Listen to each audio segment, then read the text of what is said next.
Olá pessoal, estamos no ar com Você com Dinheiro de hoje, o seu programa sobre investimentos aqui nessa parceria entre a Com Dinheiro e a BBC News, para trazer para vocês os principais mentes do mercado, quem faz e pensa o mercado financeiro brasileiro, para um bate-papo leve, mas sempre com o intuito de trazer aquelas provocações interessantes que fazem o seu portfólio cada dia melhor, além de conversar com os gestores dos principais fundos do mercado, os principais casas do mercado, os participantes do mercado financeiro brasileiro. Nós buscamos também empreendedores, buscamos conversar com outros participantes que trazem provocações, insights interessantes para ajudar você a pensar no seu dia a dia, nos seus investimentos. E hoje nós vamos falar com o Daniel Bruin sobre um tema de muita relevância, que é a reputação empresarial. Vamos conversar um pouco sobre a importância de reputação nos investimentos e nas companhias. Daniel, prazer recebê-lo aqui, você com o Dinheiro de hoje. Meu, muito obrigado pela oportunidade de conversar. A gente estava, logo antes de começar aqui a gravação, tocando num ponto interessantíssimo do olhar para frente do valor do intangível e como a reputação da companhia é determinante de valor. E eu queria começar o papo de hoje nessa ponta aí. Qual a importância da reputação empresarial nos investimentos? Olha, esse é um caso muito interessante. Eu acho que esse valor já foi descoberto nos Estados Unidos há muito tempo. E no Brasil há menos tempo. As empresas descobriram que a reputação tem valor. A partir desse momento, elas passaram a ter um outro olhar. Quer dizer, tem valor quanto é. Nos Estados Unidos, você tem índices muito sofisticados que aferem qual é o valor da reputação, que eles chamam dos ativos intangíveis, dentro do valor total da empresa. E as cifras são absurdas, né? Tem um índice da Bolsa de Nova York que pega as 500 da Standard & Poor's e faz um cálculo de quanto esses intangíveis participam do valor total da empresa na Bolsa. Nessas 500, o índice, o ano passado, o índice médio foi de 34%. Então você imagina que as 500 maiores empresas listadas na Bolsa de Nova York, 1/3 do valor delas se referem a valores intangíveis, que são nada menos do que os que compõem a reputação da empresa. Você não consegue pegar, né? Por isso que eles são intangíveis, eles não existem fisicamente. Se você pegar os 10 maiores, os 10 que têm o maior valor na Bolsa, aí a coisa fica mais especial, né? Nenhum deles, o valor é menos do que 50% do valor da empresa, o valor dos intangíveis, né? E a número 1 até o ano passado, que a gente acha que esse ano vai ter alguma mudança, é a Apple. A Apple, por esse índice, tem 56% do seu valor de mercado atrelado a valores intangíveis, a reputação, que é a imagem que a empresa tem, o valor da marca, capacidade intelectual, valor das patentes, fortaleza financeira, capacidade de gerar novas ideias, tudo isso compõe esse quadro dos valores intangíveis. Então, mais da metade do valor da Apple é de coisa que você não vê. Você não pega. Se você comprar a Apple, amanhã eu vou comprar a Apple, metade do que você comprar vai vir numa sacolinha, né, com um monte de papelzinho ali, no máximo, ou um e-mail, né? Então, as empresas estão descobrindo que reputação nós vivemos a era da reputação, né? E as empresas que têm boa reputação, elas têm uma série de benefícios, né? Na hora de atrair capital, na hora de atrair talentos, na hora de se posicionar no mercado. Elas estão descobrindo isso. E pior, né? Elas estão descobrindo que quem não tem, ou tem e perde, toma um baita de um prejuízo. E aí, quando bate no bolso, o cara fala, poxa, a reputação é uma coisa importante, eu preciso prestar atenção. Isso tem da comunicação com o mercado também. A gente viu um caso bastante expressivo no varejo de uma empresa que tinha muita reputação pelos seus sócios, de solidez mesmo, a reputação no seu sentido mais estrito, de uma empresa confiável. E veio um baque quanto à confiabilidade de suas informações financeiras e como isso afeta todo o ecossistema da companhia. Isso é um assunto muito sério, né? Aqui no Brasil nós temos a CVM muito atenta a isso, sempre acompanhando, lançando versões mais atualizadas dessas normas de comunicação com o mercado, porque esse é um assunto muito sério, porque se você for considerar que os maiores escândalos do mercado financeiro vieram de divulgação equivocada ou mal intencionada de informações para o mercado, você começa a perceber como isso é importante, né? A questão dos fatos relevantes, a questão dos comunicados ao mercado mesmo para comunicar alguma coisa importante, vem daí. Quer dizer, se você tem um capital aberto e a tua empresa não é sua, quer dizer, pertence aos acionistas, você tem uma série de regras que você tem que seguir. E a parte da comunicação é a principal. Então, a informação privilegiada, por que é um problema privilegiado? Porque alguém teve acesso a essa informação, né? Então, as empresas que têm boa reputação em qualquer lugar do mundo são aquelas empresas que se comunicam melhor com o mercado. Vou te dar um exemplo. Um exemplo real que a gente vê acontecer todos os dias. A minha ação vale 10 reais, 10 dólares, 10 euros. E eu tenho uma notícia ruim, né, que foi ali alguma coisa ou imprevisto ou que já tinha acontecido e não foi comunicada, na mesma hora, não é no dia seguinte, na mesma hora o preço dessa ação já cai, né? O mercado faz marcação, né, da reputação da empresa. Então, o mercado é muito sensível a boatos, né? E aí hoje a gente estava até conversando aqui antes da gravação sobre redes sociais, inteligência artificial e tal. Como é que você controla isso, esse fluxo de informações sobre a sua empresa, verdadeiras ou não, porque hoje você não controla mais o emissor, né? E afetam o valor da sua ação. A gente vê isso acontecer aqui no meu livro que eu trouxe aqui para a gente conversar. Eu dou vários casos desses. Empresas que perderam em 2 dias, 3 dias, 20% do valor de mercado, até mais.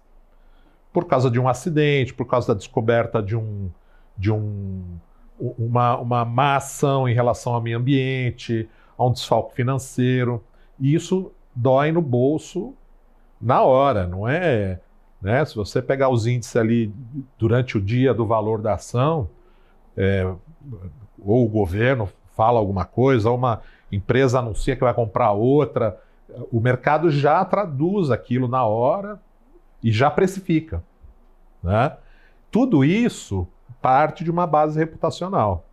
É como eu estou enxergando aquela empresa, como eu estou percebendo aquela empresa, né? Às vezes você tem empresas sólidas, inclusive, eu faço muito essas pesquisas no mercado, empresas boas, empresas sólidas, com planejamento financeiro, com perspectiva de crescimento, mas que não estão sendo percebidas pelo mercado dessa maneira. Porque elas têm uma comunicação ruim, elas têm um posicionamento que não traduz aquilo que ela está fazendo. Aí ela fica subprecificada, né? Então, tudo que nós estamos falando é informação. Isso que você faz aqui no seu programa, tudo, é informação, né? E informação é a base da reputação. Então, assim, eu nunca vi ninguém perder dinheiro criando uma boa reputação, mas já vi perder dinheiro, muito dinheiro e rápido, com uma má reputação. Aí, a gente está falando sobre construir reputação, tem o tijolinho de cada dia que você põe, mas diante de alguns cenários, é muito fácil desmoronar com aquela trajetória, né? Então, eu queria trazer justamente esse ponto de gestão de crise. Como gerir as crises e os pontos de contato. Não só gerir as crises que aconteceram, mas muitas vezes está em olhar as situações e antever, se posicionar como instituição antes que esses problemas nos afetem. Como é que você vê esse cenário de gestão dessas crises para construção e reputação das companhias? Não, você está falando uma coisa muito importante. Eu, de cada 10 projetos que eu participo de gestão de crise, pelo menos 8 não houve uma prevenção, né? Então, no Brasil, infelizmente, uma boa parcela do empresariado prefere deixar acontecer para ir ver como é que ele vai reagir, como é que ele vai reverter, né? Mais empresas brasileiras, empresas multinacionais, como elas já têm essa cultura de fora, elas já trazem, então elas têm comitês internos com participação de vários departamentos da empresa que monitoram os riscos reputacionais, quais são os problemas que podem acontecer. É impossível acontecer com essas empresas? Não, até porque muitas vezes na matriz acontece. Eu sempre digo assim, você cuidar de reputação é você atravessar um salão cheio de gente com uma bandeja com um monte de tacinha de champanhe para não derrubar nenhuma, mas uma hora você pode atravessar esse salão e não cair nenhuma, mas pode no meio alguém esbarrar em você e cair tudo. E no Brasil a gente tem feito esse trabalho, tem feito o que a gente chama aí de uma catequização. Não espere acontecer. Pelo simples motivo que é muito mais caro recuperar uma perda de reputação do que cuidar dela para que não aconteça nada, né? Infinitamente.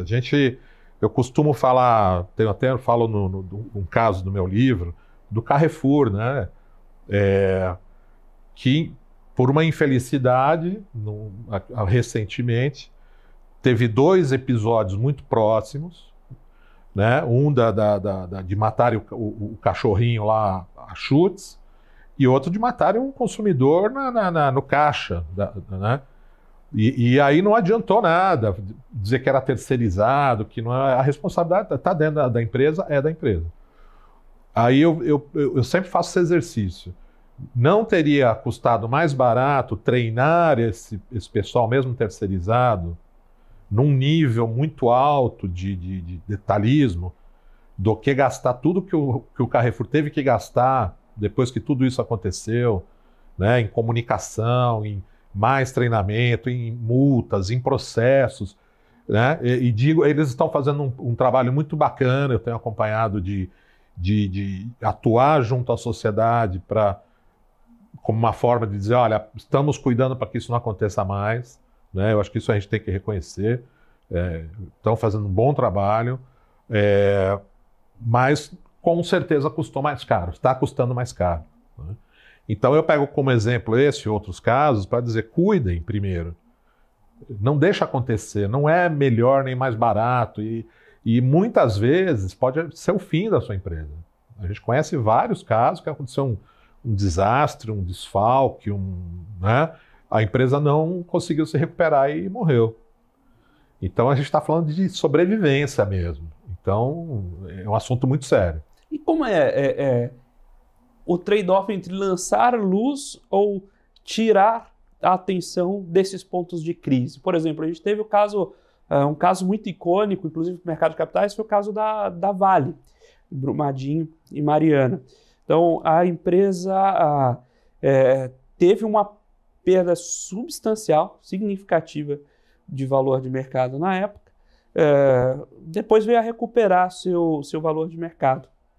Agora, quanto disso foi comunicar a público as medidas tomadas, o quanto disso foi evitar tocar no assunto para buscar o esquecimento? A Vale é um dos casos que eu cito no meu livro, né? Também 2 acidentes próximos. Você fala assim, a Vale recuperou o valor de mercado? Sim. Mas será que o fato de a gente estar falando dela aqui não quer dizer que ficou no imaginário popular? Por quê? Eu esmiuço isso no livro. A resposta da Vale à sociedade quando isso aconteceu foi absolutamente ineficaz. Ela demorou para assumir, ela demorou para via público, parece que demorou 6, 7 dias para via público, para dizer o que aconteceu.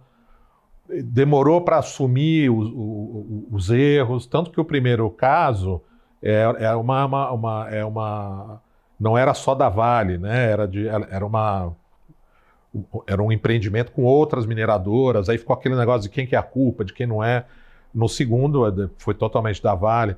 Então, assim, a gente narra, né, no livro como é que foram esses dias, como é que foi a reação da Vale, o que ela fez. Obviamente, ela criou até uma fundação para restituir ali a sociedade em termos ambientais, financeiros.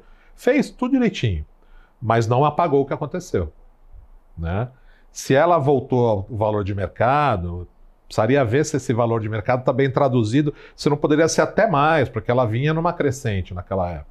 Aí a gente tem e era uma empresa que carregava no imaginário uma certa correção, né? Assim, Petrobras, por exemplo, a gente tem, lógico, por ser uma estatal, ela tem vínculos, tem um pouco dessa imagem de ser uma estatal manipulada pelo governo, mas ela tem no imaginário popular uma questão de excelência, de cuidar dos projetos que ela está, de desenvolver tecnologias irmãs, parceiras, que é uma empresa que ela é vanguardista em criar tecnologia, mas não só para ela, né? No ecossistema que a envolve. Se amanhã ou depois uma Petrobras tem um vazamento de óleo por negligência, o impacto que isso tem na imagem é tremendo, né? Na verdade, ela já teve, né? Já teve vazamentos da Petrobras.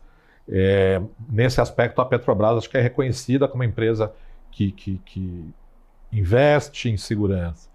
Mas se ela fosse tão reconhecida, a gente não estaria tão preocupados com a exploração de petróleo na foz do rio ali no Amazonas. Estaria muito mais tranquilo, porque... Mas, na verdade, aí nós temos que ser justos. Não é só o caso da Petrobras. Você tem alguns segmentos que são de maior risco. A mineração é um, que a gente está falando da Vale, petróleo, exploração de petróleo. Um que eu falo muito no livro e as pessoas têm me perguntado muito, a aviação.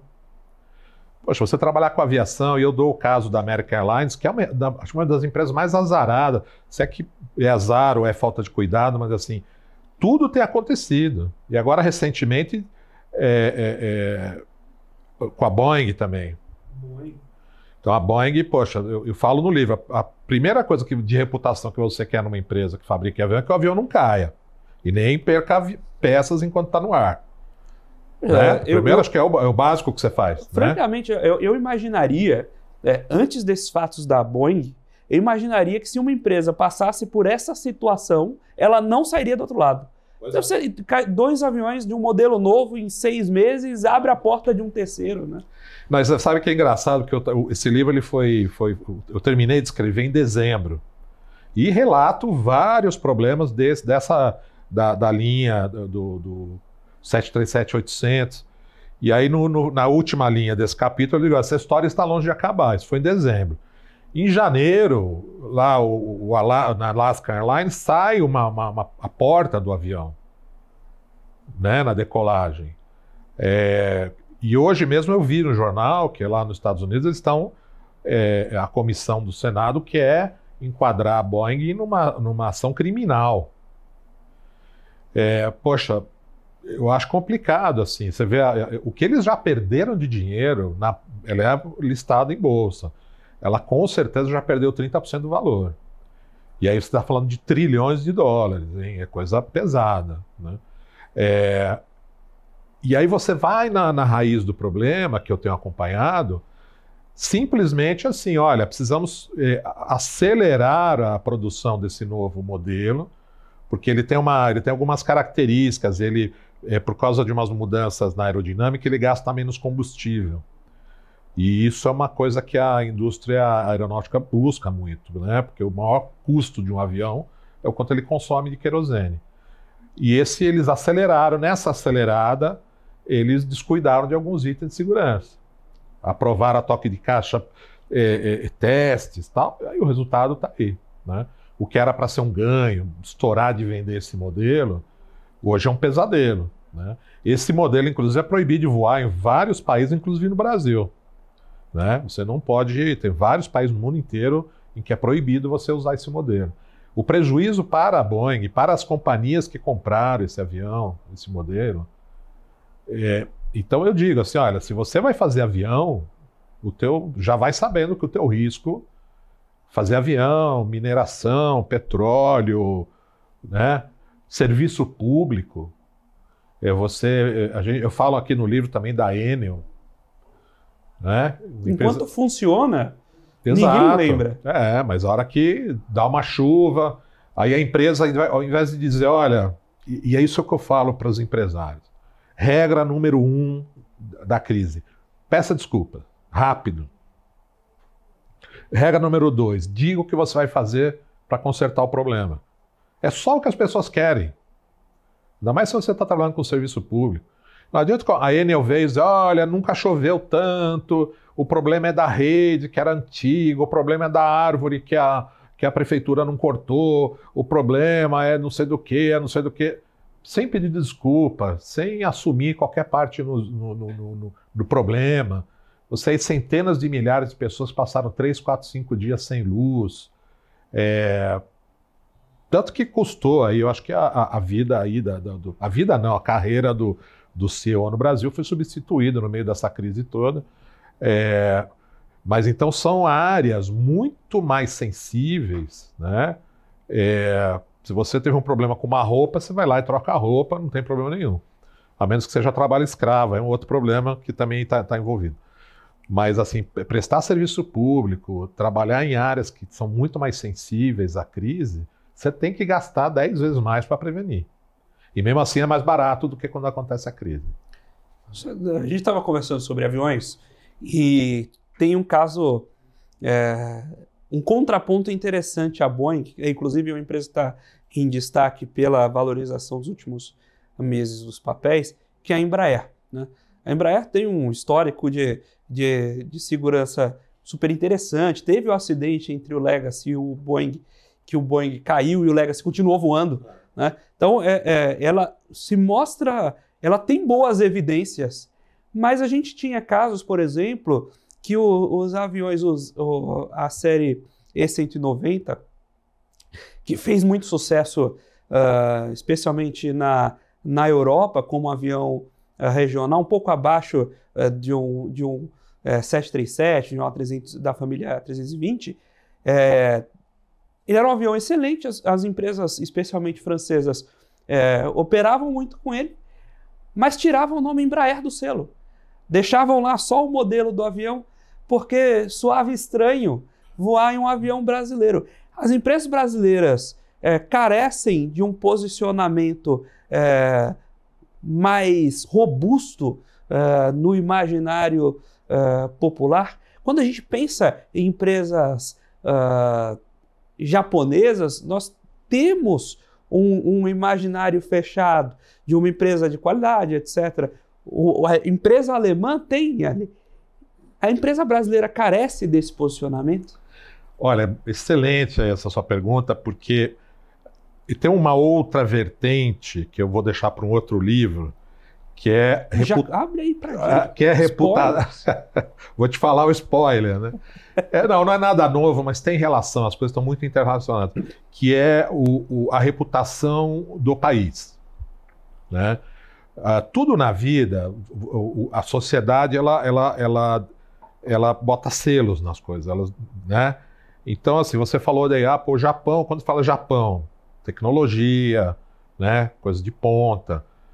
Quando você fala Alemanha, são coisas duráveis, né? São feitas com cuidado. Americanos hoje a gente já está um pouco menos com essa certeza. Coisas chinesas, né? Então hoje o cara fala assim, poxa, eu vou ter um carro chinês. A gente ouve muito isso, né? Cheio de marcas chinesas chegando no Brasil. Porque o chinês ainda é o Xing Ling, né? É aquela coisa que é barato e quebra rápido.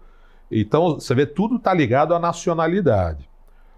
O Brasil, e se você viaja e conhece outros países, você fala que é do Brasil, as pessoas ainda ligam ou com a agricultura, café, soja, carnaval, alegria, tal. O Brasil não tem, e olha que já teve mais, hein? Foi perdendo ao longo dos anos. O Brasil não tem essa tradição industrial. Muito difícil, né? Eu acho que você tem industrial, comercial, né? Você tem algumas empresas que rompem essa barreira, como a Embraer, como a Natura, né? A própria Petrobras, outras empresas que atuam no exterior, o Itaú, mas são casos isolados, assim, não é o suficiente para você citar o Brasil em algum lugar e as pessoas imediatamente ligarem o nome a símbolos como qualidade, como inovação, é difícil, né?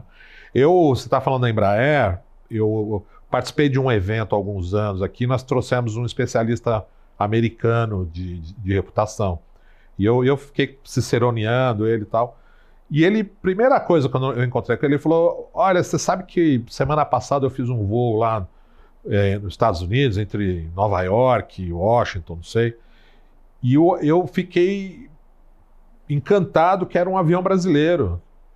E estava lá em algum lugar, Embraer, made in Brasil. Ele falou, poxa, eu falo para todos os meus amigos que eu estou indo para o Brasil que lá é um lugar onde... você vê, mas ele descobriu, né? E a Embraer faz um grande trabalho, tem fábricas fora do Brasil, faz um trabalho, participa de todas as feiras. É um caso que realmente a gente tem que tirar o chapéu. Mas são poucas empresas ainda, né? Não, se a gente tivesse 100 Embraers, eu acho que seria diferente.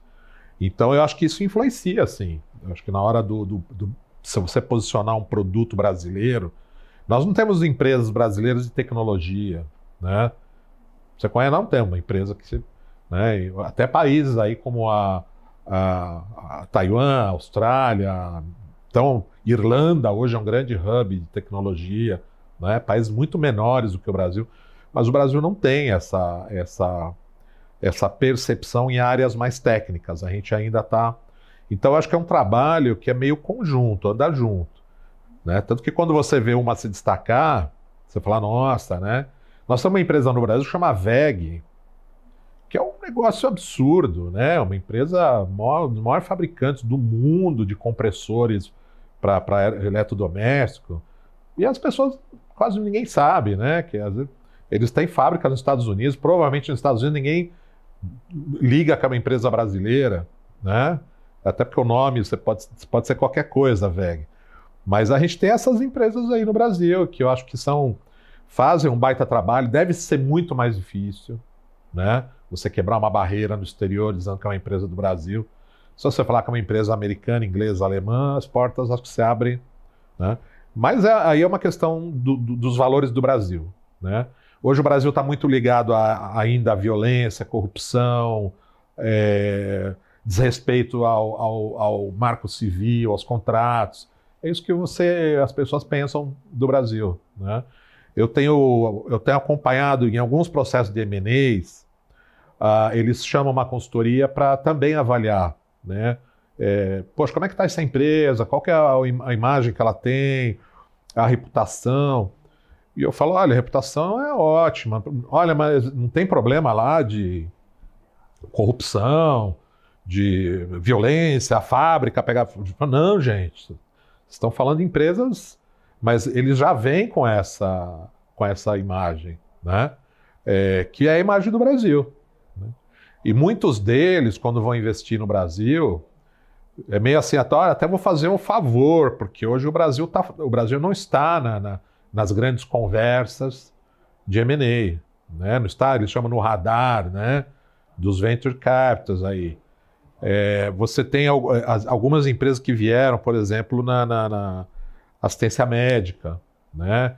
A empresa que comprou ativos, né? A United Health chegou, saiu, né? Isso é um péssimo sinal para o exterior. Isso afeta a imagem do mercado brasileiro, de tudo que acontece no Brasil, e afugenta empresas que poderiam estar investindo aqui. Por quê? Reputação. Sem dúvidas. Por isso que eu falo, reputação, primeiro pensamento, reputação vale dinheiro. Quando você coloca isso na sua cabeça, você muda o teu conceito sobre esse assunto. Maravilha, estamos batendo esse papo com o Daniel Bruin, especialista em reputação empresarial, falando um pouco sobre o papel dessa gestão de reputação da companhia e, naturalmente, como essa gestão influencia em preço e em valor de mercado, sempre com o intuito de trazer essas novidades, esses insights para fazer você, o investidor, melhor a cada dia. Agora nós vamos para um breve intervalo e daqui a pouquinho a gente está de volta com o segundo bloco do Você com Dinheiro de hoje.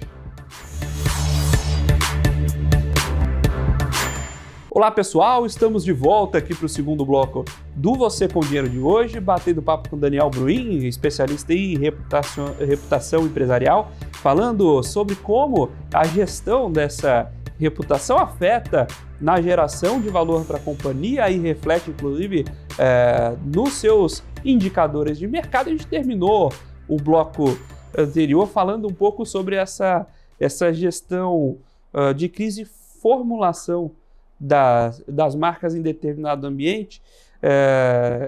E recentemente nós tivemos um caso sobre como lidar com essas crises, com essa construção de reputação, mas eles lidaram de uma forma bastante criativa, que foi o Burger King, quando teve o problema com o hambúrguer de costela, que não era de costela, lá é a ação do Procon de São Paulo. E eu queria que você comentasse esse caso, porque teve uma saída ali, aquela saída pela direita elegante para contornar esse caso, né? E não deixa de ser um ponto de reputação. Será que eu estou comendo o que me falam que eu estou comendo mesmo? Como é que se vê esse caso aí, como ele conversa com essa construção e gestão de reputação? Não, é engraçado, mas tem tudo a ver. Os princípios da boa reputação, você tem aí 7, 8, 10. Mas o primeiro faça as coisas direito. Quem faz as coisas direito, a chance de você ter um problema de reputação é pequena, né? No caso do Burger King, foi ali não era a costela que era o hambúrguer, era o molho e tal, foram autuados e aí vale dizer que o Brasil é um dos países, a gente critica muito o Brasil, mas o Brasil é um dos países onde você tem uma vigilância sobre as leis, a lei de defesa do consumidor é uma baita poucos países no mundo que tem uma lei como a nossa, muito avançada e que tá sempre se aperfeiçoando. Então, as empresas no Brasil, principalmente que lidam com venda de coisas direto ao público, serviço ou alimentação, tem que tomar muito cuidado. No caso do Burger King, não vamos dizer que houve um descuido, vamos dizer que foi um problema de interpretação, de como foi apresentado ao mercado, tal, e o Procon cumpriu lá o seu papel e fez a autuação, tal. E eles fizeram a coisa certa, né? Fizeram o produto como eles tinham anunciado antes, com a costela, e foram lá na porta do Procon dizer, fizemos aqui, agora está tudo certo, de uma maneira bem humorada, sem nenhum tipo de apelação. Por quê? Porque eles sabem que a sociedade precisa saber que você está fazendo a coisa certa, né?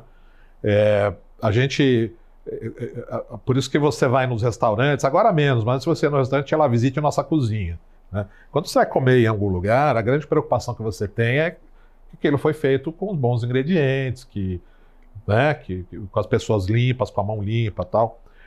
E esse é um caso. Então, os ingredientes, a gente teve os casos, aí o McDonald's é precursor disso daí lá na década de 90, né, com o início dos anos 2000, com a críticas da sociedade, principalmente dos Estados Unidos, de que comer fast food fazia mal para a saúde. A gente teve até um livro que virou documentário, Super Size Me, até que o autor morreu agora recentemente, que chamou a atenção para essa questão dos nutrientes, da atenção na fabricação desses produtos. Hoje é um patamar realmente diferenciado, né? O McDonald's nunca tinha servido salada, passou a servir salada, né? Então você vê todo o marketing hoje do fast food apela um pouquinho para a questão dos ingredientes saudáveis. Mas nem sempre é fácil você fazer isso, né? Quando eu converso aqui com os empresários, Daniel, o que eu tenho que fazer? Faça a coisa certa. Mas o processo é muito complicado, eu tenho muito terceiro, tenho muita fornecedor que eu não... Falei, então sai do negócio. Se você não consegue controlar qualidade, atuação, posicionamento de fornecedor, inclusive as grandes empresas multinacionais e muitas brasileiras têm programas de aperfeiçoamento do fornecedor, né? Então, poxa, só compro de empresas que não desmatam, só compro de empresas que não maltratam animal, enfim, porque a sociedade, o grande aliado da construção de reputação e manutenção hoje é a sociedade civil. Com as redes sociais, você criou um tribunal permanente, imediato, online e inapelável. Muitas crises... Difuso, disperso, você não consegue muitas vezes ir na raiz. Muitas vezes quem está ali é um personagem, então ainda mais difícil de rastrear, né? Você não consegue conversar com o juiz, entenda que não foi isso. Exato, né? Você falou o ponto, às vezes as pessoas perguntam o que as redes sociais mudaram em relação à criação e veiculação de conteúdo. Digo, tudo. Antes das redes sociais, você só tinha acesso a conteúdos, a informações, notícias pelos meios de comunicação tradicionais, que tinham uma grande característica, eles eram previsíveis. Você sabia quem fazia, quando ia para o ar ou chegava na banca, a autenticidade daquilo, a seriedade com que a informação foi levantada. Eu brinco com alguns amigos e falo assim, olha, naquela época você tinha que esperar o dia seguinte para saber se alguma coisa tinha acontecido mesmo, né? Porque só tinha acontecido se saía na mídia. Se não saía, quanta coisa deve ter acontecido que a gente nunca soube. Hoje não, hoje você com um celular, você, qualquer cidadão, qualquer pessoa, é um emissor de conteúdo. Você está andando na rua com o seu celular, você está gravando, você está online, na internet. Então, tem um caso que a gente estava falando da American Airlines, a primeira grande crise deles, que foi há alguns anos, foi com um passageiro que foi pedido para que 2 passageiros dessem seus lugares para funcionários da American Airlines, né, em troca de um... Como eles sempre fazem, né? Nós damos aqui um bônus, uma pontuação no programa de milhagem. E um desses passageiros era um médico que precisava estar na cidade ali no mesmo dia, que ele tinha compromisso, ele se recusou a sair. Né? Dizou, não, para mim... Não... E esse cara foi arrancado do avião. Né? Ele era até descendência oriental. Ele foi arrancado, quebraram um braço dele, que chamaram de segurança. Tudo isso transmitido ao vivo de dentro do avião pelo cara que estava na poltrona de trás. Talvez tenha sido a primeira grande crise gerada por conteúdo de internet transmitido ao vivo. E o preço das ações da United Airlines caindo no mesmo momento. Então, assim, o poder das redes sociais hoje, e como você falou, o grande poder e a grande incógnita, eu não sei a raiz. Né? Você tem no mundo hoje 4 bilhões de pessoas com celular, que podem emitir...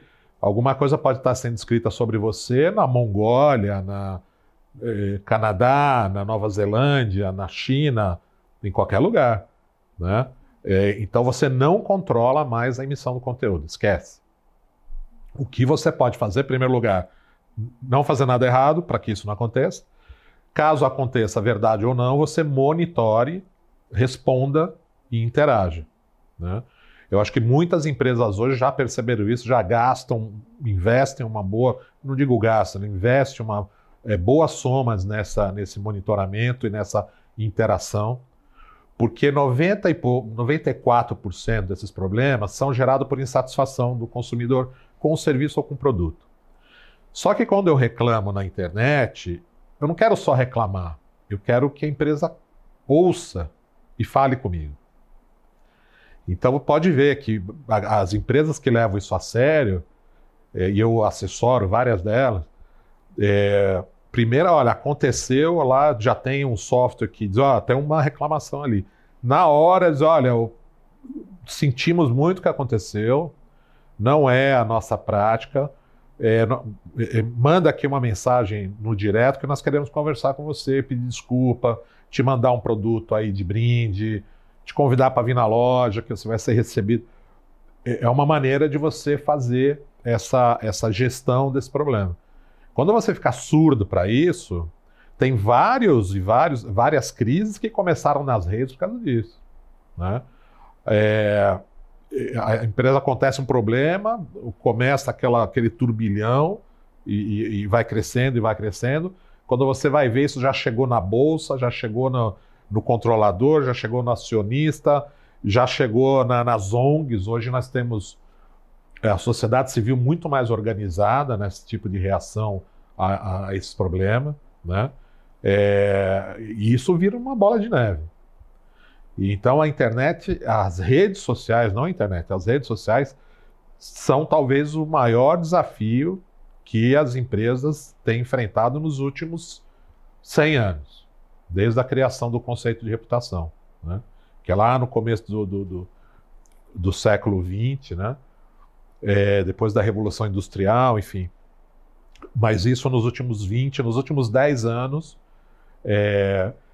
E aí você tem um outro problema adicional, que são as fake news, né? Você tinha até um determinado momento, as coisas retratavam de uma certa forma uma realidade. Hoje várias empresas sofrem difamação, né? Muito boato, muita informação falsa. A nossa legislação, nesse caso, ainda não avançou como deveria, né? Tem vários projetos no Congresso para discutir isso.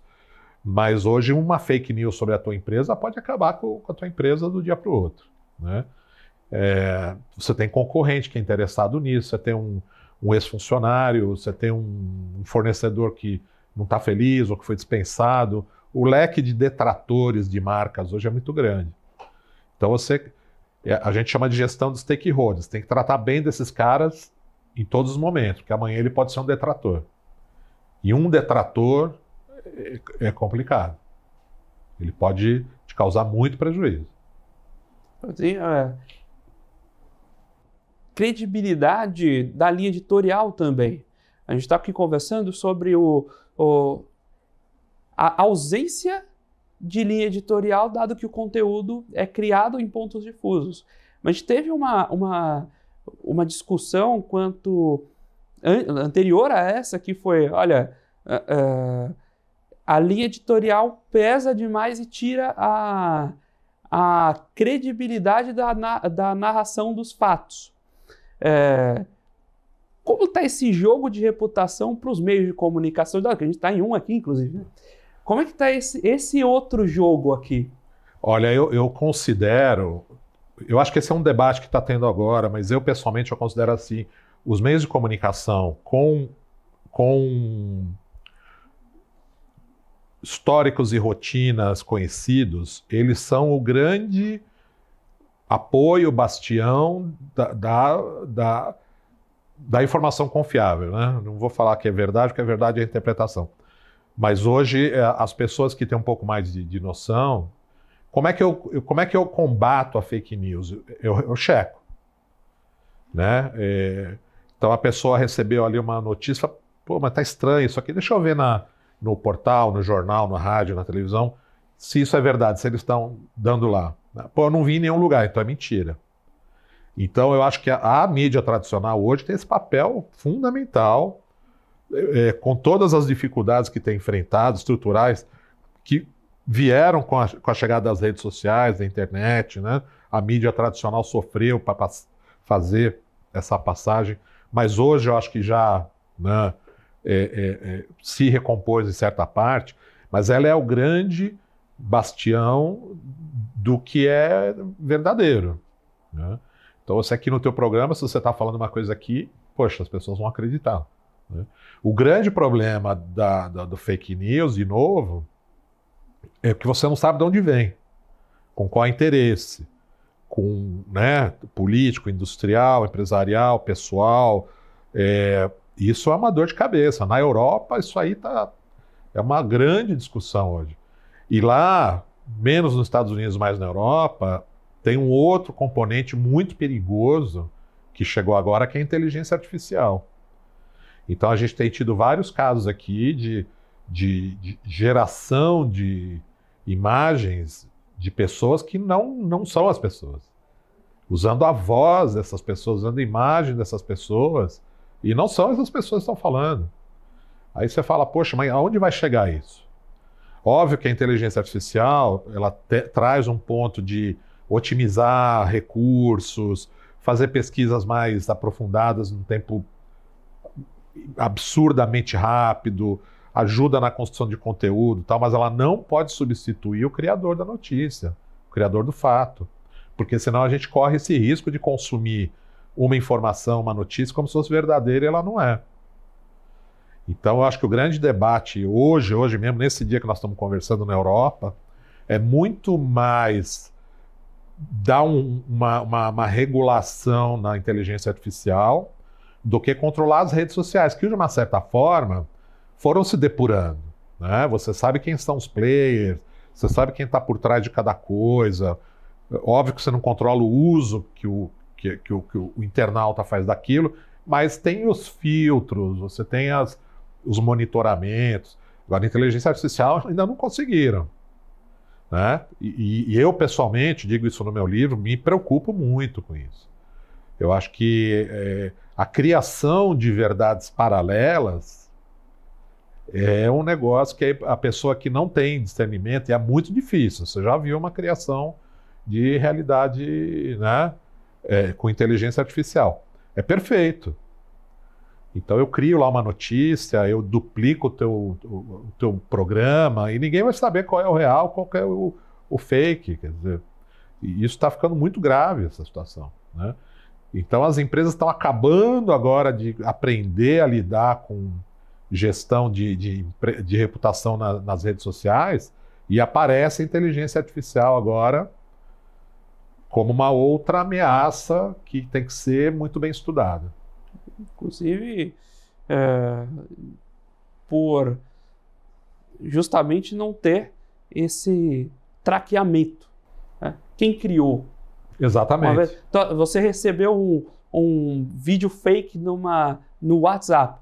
Você sabe quem te enviou, mas você não sabe quem criou. Como você vai rastrear esse tipo de conteúdo, né? Esse é um problema muito mais para a área política, né? Eu acho que a gente fica mais preocupado com a área política. Mas nada impede que isso seja usado contra empresas. Sem dúvidas. Né? Então aparece uma imagem tua falsa, dizendo, eu vim aqui nesse restaurante, a comida estava uma porcaria. Eu já vi, né? Já vi usos, assim, personalidades televisivas que têm uma imagem forte. Coloque ele ali numa propaganda da sua empresa. Isso. Como se ele estivesse endossando sua marca. Mas isso não é verdade. Então, mas você imagina se isso não for controlado, e até agora não se tem meios de controlar, até porque os softwares que produzem isso estão se espalhando, né? Os chat GPTs tem vários, a cada dia você vê um novo que está sendo lançado, embarcados em navegadores, enfim. É muito complicado, né? Quer dizer, daqui a um pouco nós estamos vivendo num mundo virtual que ninguém mais sabe o que é verdadeiro e o que não é. Está se tentando, principalmente na Europa, que são países mais abertos a regulações, né? Tentar ter marcadores, né? Incluir ali um avisozinho, isso aqui não é real, né? Para as pessoas pelo menos saberem. Mas eu acho que ainda não achamos o caminho. E para a reputação de uma empresa, você imagina? Você dá, esse carro aqui que eu comprei é uma porcaria, caiu o pneu, caiu a roda, caiu não sei o quê, nada daquilo é verdade, só para você prejudicar um concorrente, você não sabe quem fez. Eu acho isso muito preocupante, as pessoas não estão dando muita atenção. E outra mudança agora em termos de concepção dos fatores de importância de sociedade foi a ascensão de questões, digamos, vinculadas a ESG, que ao mesmo tempo que formam um palco específico a promover essas pautas, criam um grande espaço a greenwashing e outras, digamos assim, falsificações de reputação. Como tem sido essa dinâmica e o que o mercado já tem pilotado para corrigir e, de certa forma, punir aquele que está usando esse artifício? Esse é um ponto muito importante, né? Porque o ESG ele é uma evolução do RSC, que era a Responsabilidade Social Corporativa, que é a cobrança que a sociedade faz da empresa do seu papel cidadão. né? Então eu não posso mais pensar, e isso é uma coisa que eu falo muito para os meus clientes, se você não pode ocupar um espaço na sociedade, consumir matéria-prima tirada da natureza, usar água de rio, tal, e você não retorna nada para a sociedade por isso, né? Então, esse é o princípio do ESG. Eu tenho que ter o environmental, o social e o governance, né? Então, eu tenho que cuidar bem do meio ambiente, eu tenho que ter um papel social e eu tenho que ter governança. Pouca gente sabe disso, né? Governança é ter boa estrutura financeira, ter transparência na gestão. É um ponto muito importante do ESG, você ter uma postura de governança transparente. O tema governança hoje é muito importante.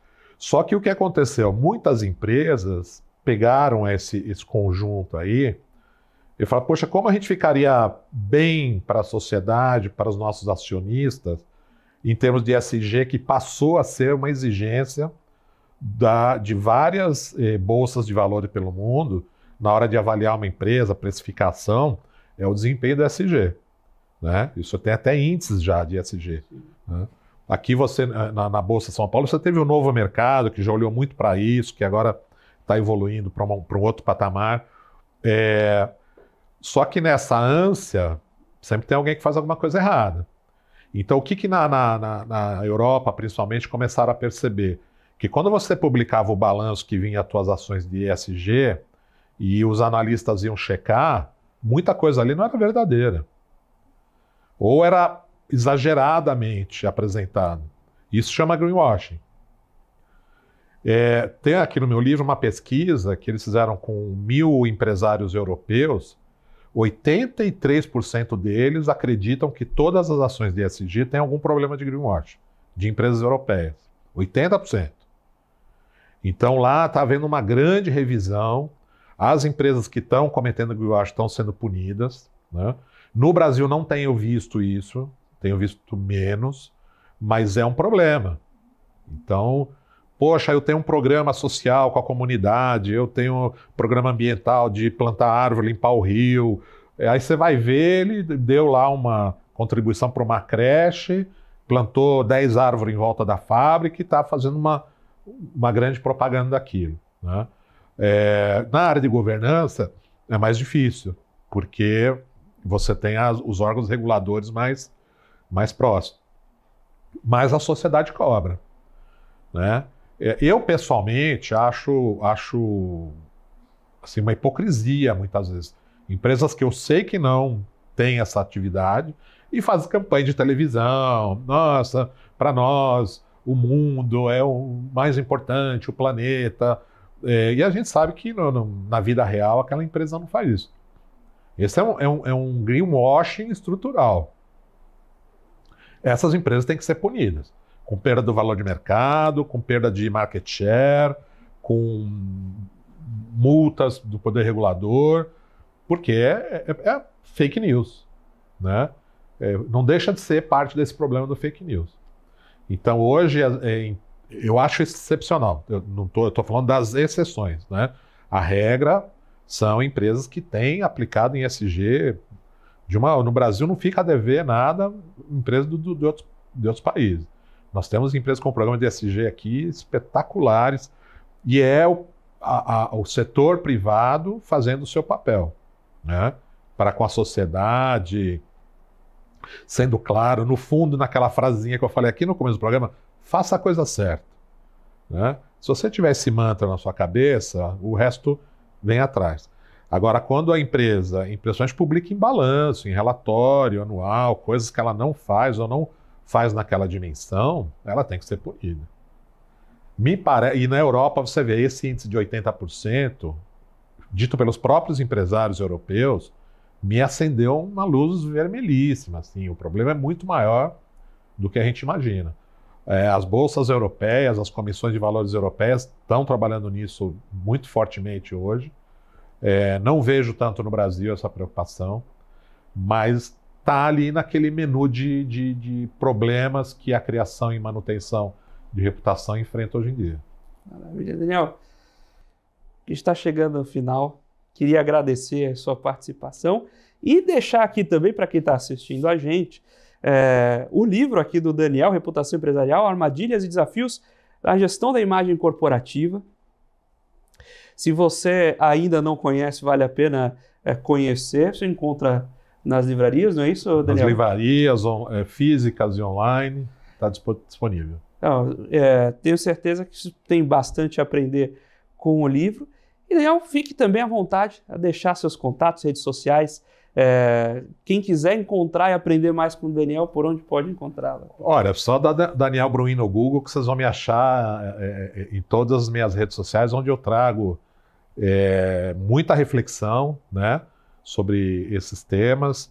Eu vejo que as pessoas estão preocupadas, eu tenho recebido muita gente que comprou o livro e falou, olha, aqui na minha empresa acontece a mesma coisa, e a gente não sabe como é que resolve, estamos preocupados. Então, eu sempre falo para o empresário, tome café, almoce e jante reputação, porque todo o resto vem daí, o sucesso ou o fracasso. Muito obrigado pela sua participação, muito obrigado a você, telespectador aqui da BBC News, investidor e profissional de mercado, pela sua companhia, pela sua audiência. O Você com Dinheiro vai ao ar de segunda a sexta, sempre aqui no mesmo horário, para trazer para vocês as mentes que fazem e pensam o mercado financeiro brasileiro. Se você quiser saber um pouco mais sobre a Com Dinheiro e como ela pode ajudar você e o seu negócio, visite www.comdinheiro.com.br e deixe também sua dúvida, sua sugestão, o seu contato através de contato@comdinheiro.com.br. O Você com Dinheiro de hoje vai ficando por aqui. Muito obrigado e até a próxima.